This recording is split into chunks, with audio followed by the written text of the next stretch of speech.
The Little Red Riding Hood.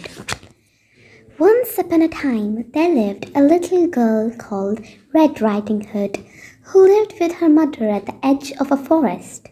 The mother was very fond of her beautiful daughter.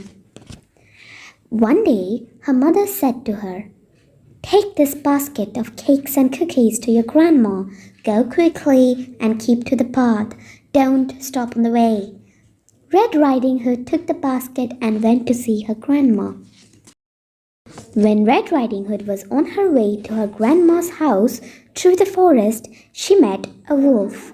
He wanted to eat her, but he dared not, as many woodcutters were working in the forest. "Good morning, Red Riding Hood. Where are you going all alone?" asked the wolf.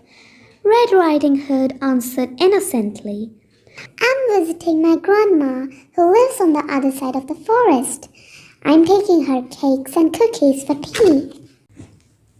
The wicked wolf thought of a plan and quickly reached Grandma's house. Before Red Riding Hood could get there, he burst into the cottage to try and kill Grandma and take her place. Luckily, Grandma had seen the wolf through the window. Screaming in fear, she ran quickly into the next room and locked herself in a cupboard. The wolf then wore Grandma's clothes and crept into her bed.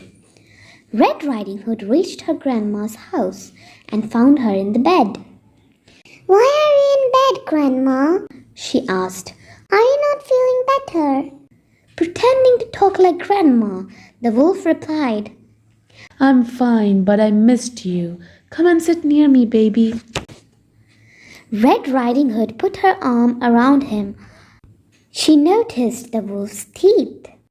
"What big teeth you have, Grandma," said Red Riding Hood.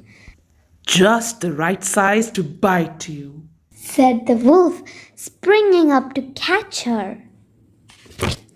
Even before the wolf could reach her, Red Riding Hood screamed loudly. She jumped onto a table and scrambled up a shelf high above. A woodcutter who was passing by heard Red Riding Hood's scream for help.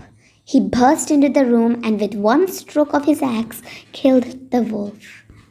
Red Riding Hood thanked the woodcutter for saving her life, and just then Grandma came out of the cupboard. She hugged little Red Riding Hood and said, "Thank you, Mr. Woodcutter. You were just in time to save us." Red Riding Hood told Grandma the whole story of how she had met the wolf in the forest. "I will never again stop by and talk to strangers, Grandma," said Red Riding Hood. Afterwards, the woodcutter took Red Riding Hood safely home. Little Red Riding Hood had learned her lesson, and everyone lived happily ever after. The end.